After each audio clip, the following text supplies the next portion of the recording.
le Seigneur est ressuscité. Il est réellement ressuscité. Alléluia.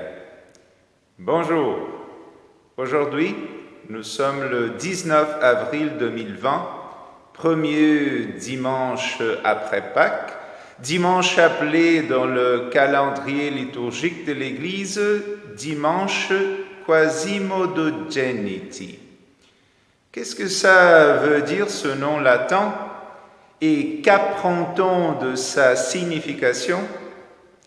Restez avec nous les prochaines minutes et nous découvrirons ensemble ce que la parole de Dieu tient à nous apprendre dans ce premier dimanche après Pâques. Louons le Seigneur.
Au nom du Père, et du Fils, et du Saint-Esprit.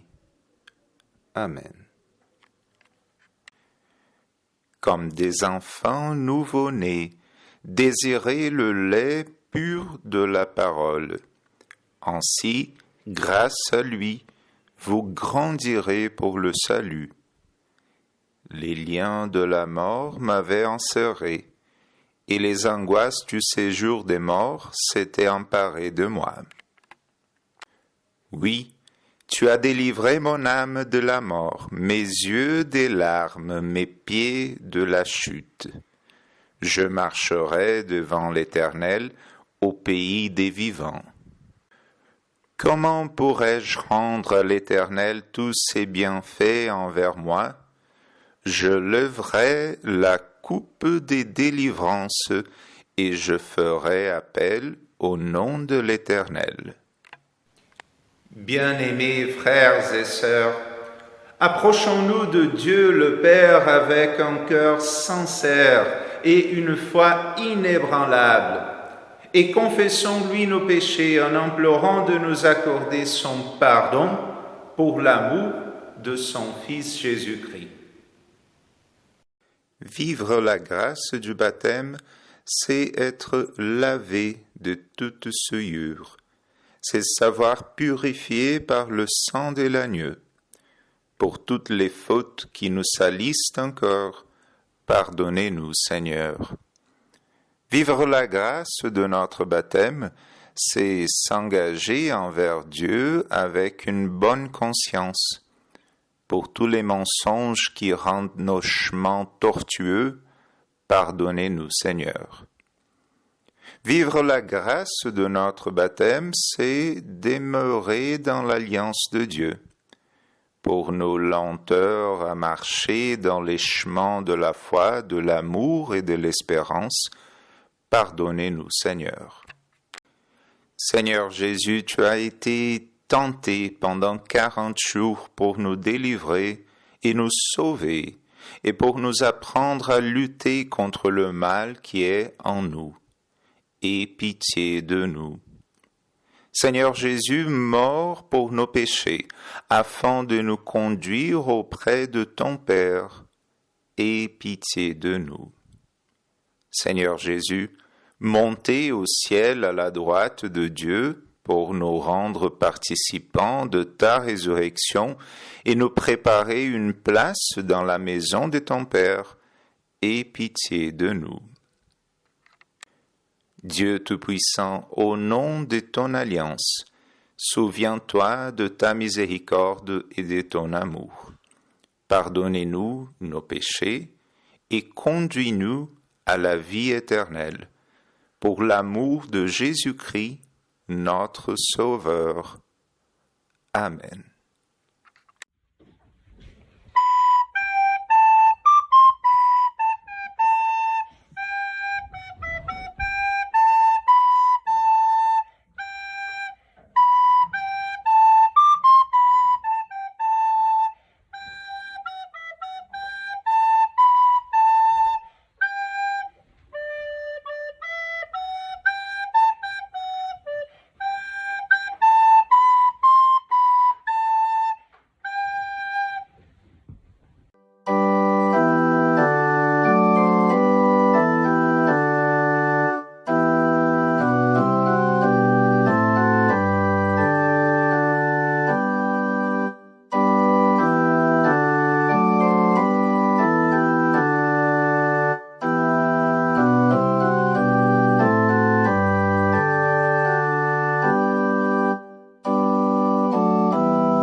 Dans sa miséricorde, le Dieu Tout-Puissant a livré son Fils Jésus à mort pour nous. En son nom, je vous annonce le pardon de toutes vos fautes. À ceux qui croient en Jésus-Christ, il donne le droit de devenir enfants de Dieu et leur donne son Saint-Esprit. Que Dieu, qui a commencé cette bonne œuvre en nous, la poursuive jusqu'à son terme, jusqu'au jour de notre Seigneur Jésus-Christ. Amen.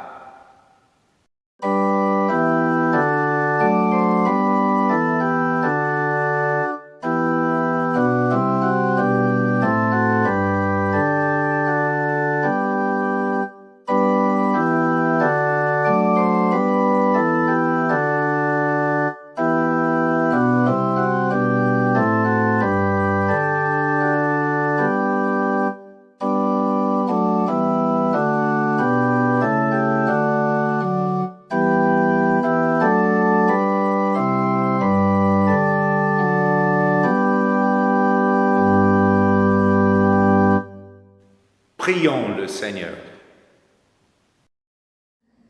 Seigneur Jésus, qui est ressuscité des morts, ressuscite nos âmes pour une vie nouvelle. Donne-nous de nous repentir de nos œuvres mortes et de marcher en nouveauté de vie. Par ton esprit, enrichis-nous de jour en jour des trésors de ta grâce. Toi qui vis et règnes pour les siècles des siècles. Amen. Écoutons avec attention et aussi avec joie dans le cœur ce que la parole de Dieu tient à nous dire ce premier dimanche après Pâques. Actes, chapitre 2, versets 42 à 47. Elle venait de façon assidue pour l'enseignement des apôtres, le partage communautaire, la fraction du pain et les prières. Tout le monde en était impressionné, d'autant qu'à Jérusalem, de nombreux signes et prodiges se réalisaient par les mains des apôtres. Tous ceux qui avaient cru se retrouvaient ensemble. Ils mettaient tout en commun et vendaient leurs propriétés, leurs biens, partageant avec tout ce qui était dans le besoin. Ils se retrouvaient tous les jours avec un même entrain dans le temple. Ils avaient à leur domicile la fraction du pain et ils prenaient leur nourriture dans la joie et la simplicité du cœur. Ils louaient Dieu et tout le peuple leur était favorable. Le Seigneur amenait de jour en jour à l'Église ceux qu'il voulait sauver. Amen. 1 Pierre chapitre 3 versets 3 à 9. Béni soit Dieu, le Père de Jésus-Christ notre Seigneur, comme sa miséricorde est grande. En ressuscitant Jésus-Christ d'entre les morts, il nous a donné une vie nouvelle et une vivante espérance. C'est à vous qu'il réservait l'héritage céleste, ce trésor qui ne se perd pas, qui ne se gâte pas, qui ne se vieillit pas. La puissance de Dieu vous garde, par le moyen de la foi, en vue du salut qui est près de nous dévoilé au dernier temps. C'est là votre joie, même si pour un moment vous êtes affligé de toutes sortes de calamités. Si l'or doit subir l'épreuve du feu, combien plus votre foi qui a beaucoup plus de valeur, et vous en recevrez louange, gloire et honneur quand Jésus-Christ se montrera à découvert. Sans le voir, vous l'aimez, puisque dès maintenant, sans le voir, vous croyez en lui, et personne ne saurait exprimer cette joie si élevée. D'avoir déjà, car c'est le but de votre foi, le salut de vos âmes. Amen. Lecture de l'Évangile chez Jean au chapitre 21, les versets 19 à 31. Le soir de ce même dimanche, les portes de la maison où les disciples se trouvaient étaient fermées, car ils avaient peur des chefs juifs. Jésus vint alors se présenter au milieu d'eux et leur dit « Que la paix soit avec vous ». Après avoir dit cela, il leur montra ses mains et son côté. Les disciples furent remplis de joie en voyant le Seigneur. Jésus leur dit de nouveau « Que la paix soit avec vous ». Tout comme le Père m'a envoyé, moi aussi je vous envoie. Après ces paroles, il souffla sur eux et leur dit « Recevez le Saint-Esprit. Ceux à qui vous pardonnerez les péchés, ils leur seront pardonnés. Ceux à qui vous les retiendrez, ils leur seront retenus. » Thomas, appelé Didyme, l'un des 12, n'était pas avec eux lorsque Jésus vint. Les autres disciples lui dirent donc « Nous avons vu le Seigneur. » Mais il leur dit « Si je ne vois pas dans ses mains la marque des clous, si je ne mets pas mon doigt dans son côté, je ne croirai pas. » 8 jours après, les disciples de Jésus étaient de nouveau dans la maison et Thomas se trouvait avec eux. Jésus vint alors que les portes étaient fermées. Il se tint au milieu d'eux et dit « Que la paix soit avec vous. » Puis il dit à Thomas, « Avance ton doigt ici et regarde mes mains. Avance aussi ta main et mets-la dans mon côté. Ne sois pas incrédule, mais crois. » Thomas lui répondit, « Mon Seigneur et mon Dieu. » Jésus lui dit, « Parce que tu m'as vu, tu as cru. Heureux ceux qui n'ont pas vu et qui ont cru. » Jésus a accompli encore en présence de ses disciples beaucoup d'autres signes qui ne sont pas décrits dans ce livre. Mais ceux-ci ont été décrits afin que vous croyiez que Jésus est le Messie, le Fils de Dieu, et qu'en croyant, vous ayez la vie en son nom. Ici s'achèvent les lectures de la parole de Dieu pour ce premier dimanche après Pâques. Heureux ceux qui écoutent la parole de Dieu et la mettent en pratique. Confessons notre foi chrétienne dans la communion de l'Église universelle. Je crois en Dieu, le Père Tout-Puissant, Créateur du ciel et de la terre. Je crois en Jésus-Christ, son Fils unique, notre Seigneur, qui a été conçu du Saint-Esprit et qui est né de la Vierge Marie. Il a souffert sous Ponce Pilate, il a été crucifié, il est mort, il a été enseveli. Il est descendu aux enfers, le troisième jour il est ressuscité des morts, il est monté au ciel. Il siège à la droite de Dieu le Père Tout-Puissant, et il viendra de là pour juger les vivants et les morts. Je crois au Saint-Esprit, la Sainte Église universelle, la communion des saints, la rémission des péchés, la résurrection de la chair et la vie éternelle. Amen.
Bien chers frères, sœurs et amis qui suivez ce culte en ligne, que la grâce et la paix vous soient données de la part de Dieu notre Père et du Seigneur Jésus-Christ.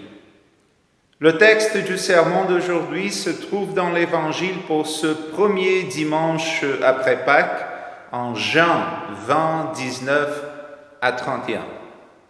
Seigneur, bénis cette parole dans nos cœurs. Amen. L'Évangile pour ce dimanche nous amène encore une fois au jour de la résurrection du Seigneur Jésus. Le soir de ce jour-là, ses disciples avaient peur. Le corps de Jésus avait disparu, et quand les chefs du peuple le découvriront, ils viendront sûrement vers les disciples. C'est pourquoi ils se sont tous rassemblés dans une seule maison, une sorte de quartier général à eux, et ont soigneusement verrouillé leurs portes et leurs fenêtres. Les disciples sont donc inquiets. En plus de la menace des chefs du peuple, quelques femmes sont venues raconter l'histoire folle que Jésus était ressuscité. Imaginez, elles ont dit que Jésus leur avait même parlé ainsi qu'à Pierre. Vraiment?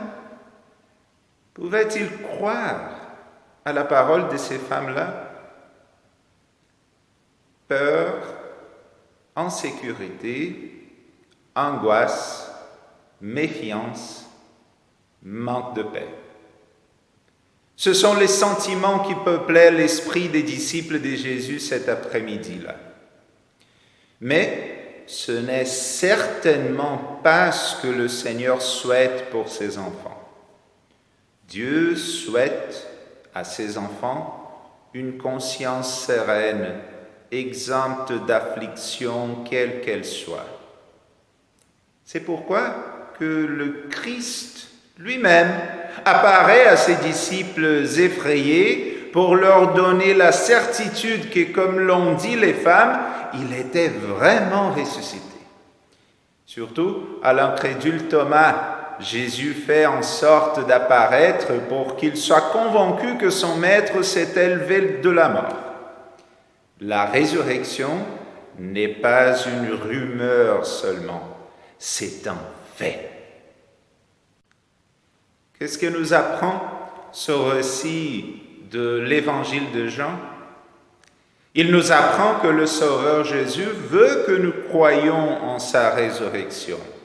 C'est pourquoi il est apparu aux femmes dans la tombe, à Pierre, aux disciples réunis ce dimanche-là et à l'incrédule Thomas. Christ veut que tous croient véritablement en sa résurrection. Nous lisons dans l'évangile d'aujourd'hui que Jésus va alors se présenter au milieu d'eux et leur dit que la paix soit avec vous. Après avoir dit cela, il leur montra ses mains et son côté. Les disciples furent remplis de joie en voyant le Seigneur. Jésus leur dit de nouveau que la paix soit avec vous. Mes frères et sœurs, Christ veut que nous croyions en sa résurrection pour que nous ayons la paix que nous confie cette foi. Pas par hasard donc que l'évangéliste, à la fin de ce chapitre, déclare en outre que les actes de Jésus notés dans ce livre ont été décrits afin que vous croyiez que Jésus est le Messie, le Fils de Dieu, et qu'en croyant, vous ayez la vie en son nom. Notre Sauveur, le Sauveur de tous, souhaite que nous croyions en sa résurrection pour que nous ayons la paix, la vie et la joie à cause de cette foi. Essayons de mieux comprendre cela. Tout d'abord, avant l'accomplissement de l'œuvre du salut avec sa mort et sa résurrection à notre place, qu'est-ce qui nous éloignait de Dieu qui est saint et juste? C'était notre péché. Eh bien, Christ n'a-t-il pas payé pour nos péchés en mourant sur la croix? Évidemment oui. Lui, il était blessé à cause de nos transgressions, brisé à cause de nos fautes. La punition qui nous donne la paix est tombée sur lui, et c'est par ses blessures que nous sommes guéris, nous dit le prophète Ésaïe, chapitre 53, verset 5. Nous étions tous comme des brebis égarées, chacun suivait sa propre voie, et l'Éternel a fait retomber sur lui nos fautes à tous. Verset 6. Cependant, nous continuons encore de souffrir dans ce monde à cause d'un ennemi qui réussit souvent à nous troubler la paix et la joie. Cet ennemi est la mort. Nous mourrons à cause du péché originel que nous avons hérité depuis Adam, et chez beaucoup, la mort réussit à imprimer la peur de son destin final. Ou alors, face à la disparition d'une personne qui nous est chère, la mort arrive à nous soustraire l'allégresse et la joie de vivre. Donc, pendant que nous menons notre existence dans ce monde, la mort a encore la capacité de nous tourmenter. Regardez tout simplement le coronavirus et toute la peur qu'il soulève dans le monde entier. Mais dites-moi, qu'a fait Jésus le jour de Pâques? Vous le savez, il est ressuscité, il est réellement ressuscité, c'est-à-dire qu'il a vaincu la mort. Mais qu'est-ce que la résurrection de Jésus a à voir avec nous? Or, les amis, la résurrection du Christ est la garantie de notre résurrection. Tout comme Christ a été ressuscité, ceux qui croient en lui comme sauveur, c'est-à-dire ceux qui croient qu'il est ressuscité pour eux, seront également ressuscités pour la vie éternelle. C'est l'apôtre Paul qui nous le dit dans 1 Thessaloniciens 4, 13, 14. Nous ne voulons pas, frères et sœurs, que vous soyez dans l'ignorance au sujet de ceux qui sont morts, afin que vous ne soyez pas dans la tristesse comme les autres qui n'ont pas d'espérance. En effet, si nous croyons que Jésus est mort et qu'il est ressuscité, nous croyons aussi que Dieu ramènera par Jésus et avec lui ceux qui sont morts. N'est-ce pas la plus grande raison pour laquelle nous pouvons vivre heureux et en paix malgré tout?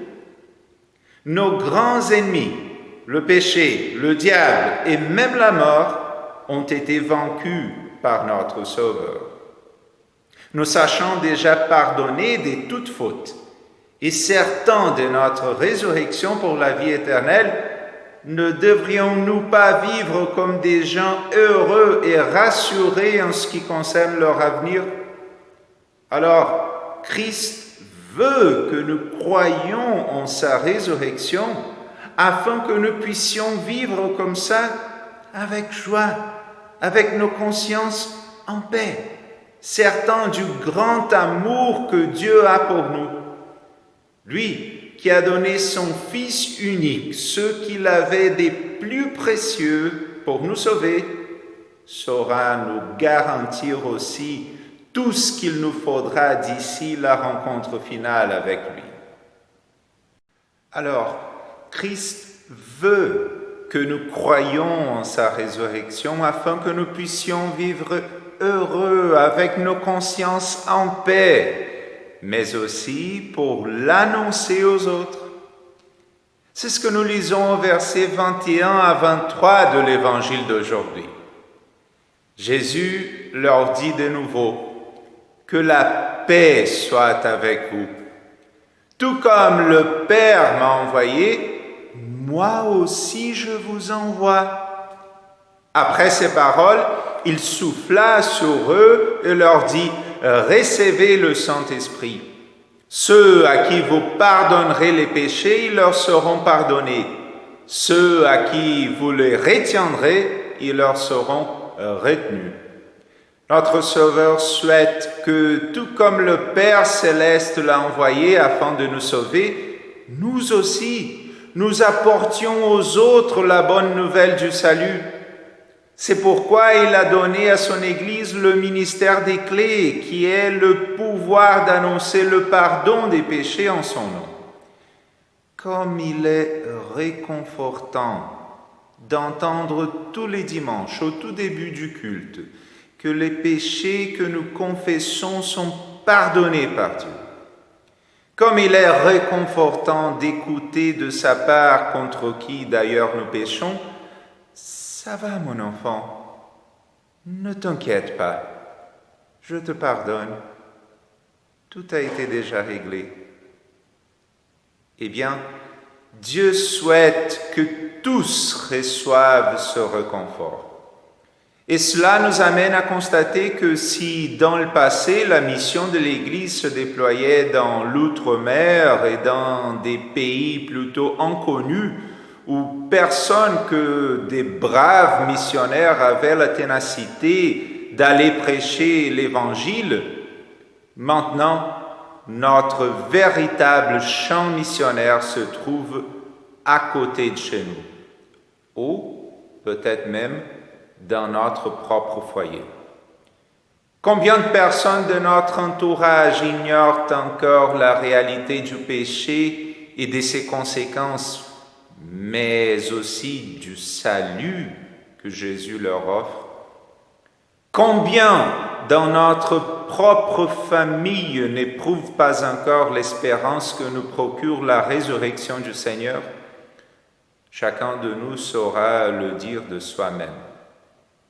En tout cas, une enquête publiée en 2014 révèle que à peine 14% des Français disent croire en l'existence de Dieu. 14%. Et après, parmi ceux qui croient en l'existence de Dieu, combien expérimentent une foi réellement solide, une foi qui saisit le don du salut que Dieu leur offre? Croire en l'existence de Dieu, ce n'est pas pareil à croire que Jésus est mon sauveur personnel. Oui, car la même enquête indique que seuls 3% des interrogés croient à la résurrection du corps. C'est-à-dire que parmi ces 14% croyants de l'existence de Dieu, il y en a qui n'admettent pas le destin final pour lequel Christ s'est offert en sacrifice pour l'humanité. Pas besoin de dire, mais on le dit quand même, les enquêteurs se disent étonnés de ce que même parmi ceux qui vont habituellement à l'Église et qui s'identifient en tant que chrétiens, il n'y aurait que 42% qui croient en l'existence de Dieu. Plus de la moitié des assidus des églises y vont pour des raisons autres que la foi. Quoi dire alors en face de tout cela? Que notre champ missionnaire à nous se trouve plus que jamais à côté de chez nous. C'est notre famille élargie, ce sont nos collègues de classe, ce sont nos collègues et partenaires au travail, ce sont nos voisins, nos amis des moments de loisirs. Parmi eux, il y en a certainement qui font partie des dizaines de millions d'hommes et femmes qui ne croient pas en Jésus comme sauveur. Eux tous ont besoin d'écouter le message de la résurrection et ils ne l'entendront qu'à condition que nous le leur témoignons. Que la paix soit avec vous, nous souhaite notre Sauveur, en ajoutant, tout comme le Père m'a envoyé, moi aussi, je vous envoie. Vous et moi, nous sommes les témoins de Jésus aujourd'hui, exactement là où le Seigneur nous accorde de vivre notre vie de chrétiens. Après tout, la bouche exprime ce dont le cœur est plein. Matthieu 12, 34. Le moment tourmenté que nous traversons actuellement ne sera-t-il pas un moment propice pour partager avec ceux de notre entourage le message de l'amour de Dieu? Est-ce qu'il n'est pas grand temps de partager avec nos amis et nos proches effrayés par cette pandémie l'espérance qui nous anime malgré tout? Chers amis de la paroisse du Saint-Sauveur, nous entrons maintenant dans un autre temps très spécial dans l'année de l'Église. Depuis dimanche dernier, nous vivons la période de Pâques. Pâques est nouvelle vie, c'est la joie, c'est la paix que nous a offert l'œuvre de Jésus. Grâce à cela, nous sommes, comme l'indique le nom latin de ce premier dimanche après Pâques, Quasimodogeniti, c'est-à-dire nous sommes comme des nouveau-nés qui, grâce à l'amour du Père céleste, ont beaucoup plus de vie devant eux que celle qu'ils peuvent déjà avoir vécue dans ce monde. Pour cela, Christ veut que nous croyions en sa résurrection. D'abord, pour avoir la paix et la joie que nous procure cette foi, mais aussi pour que nous la témoignions aux autres. Comme ses disciples dans le temps présent, il nous a donné cette mission, tout comme Dieu le Père lui avait confié la mission de nous sauver. Alors, que la paix de Dieu, qui dépasse tout ce que l'on peut comprendre, garde notre cœur et nos pensées en Jésus-Christ pour la vie éternelle. Amen.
Seigneur plein de tendresse et de compassion, enseigne-nous à persévérer et à patienter dans l'adversité.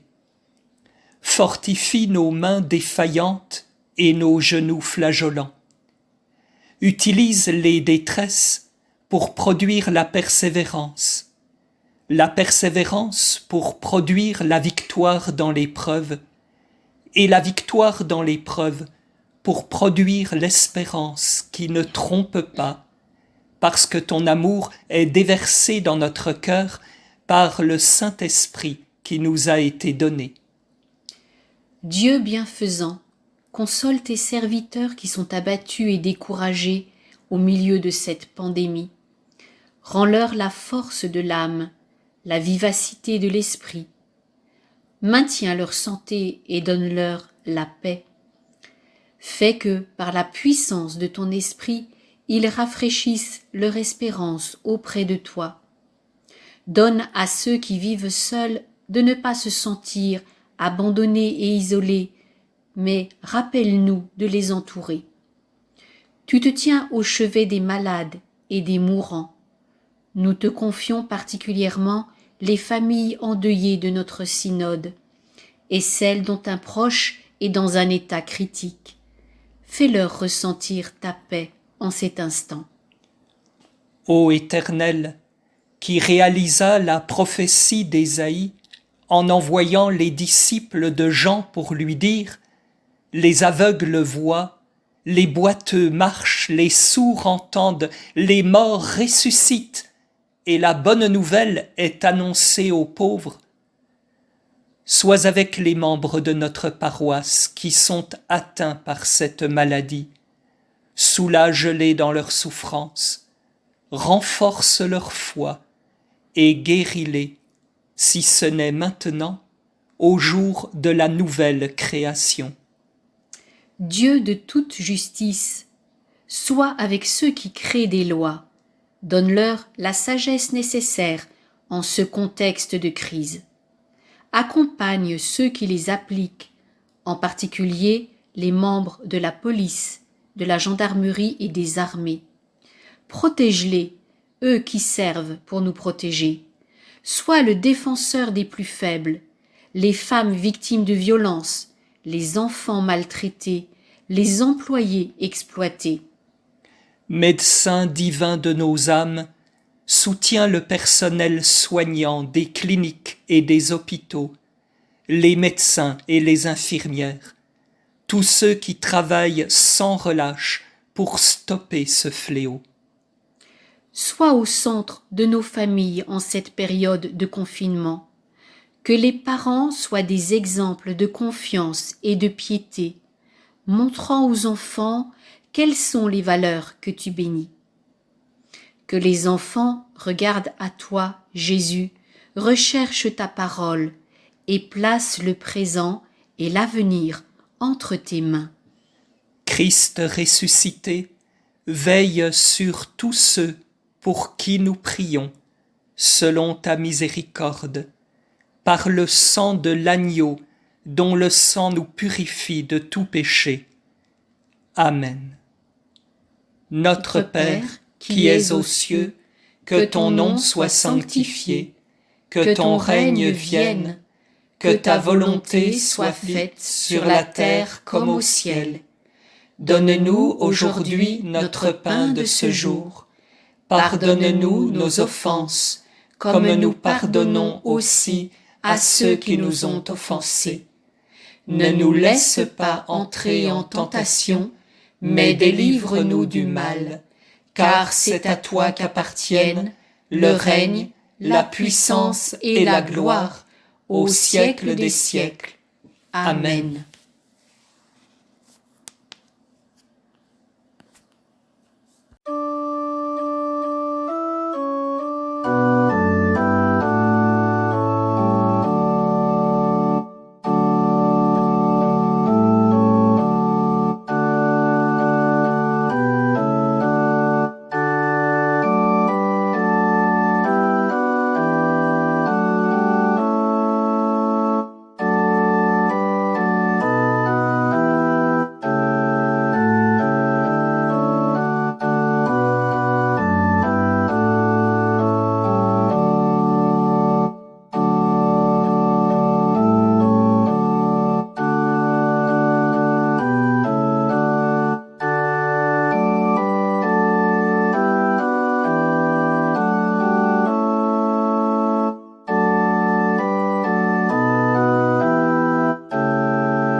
Seigneur vous bénisse et vous garde.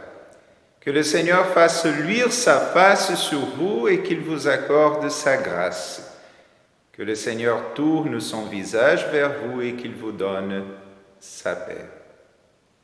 Amen. À la semaine prochaine.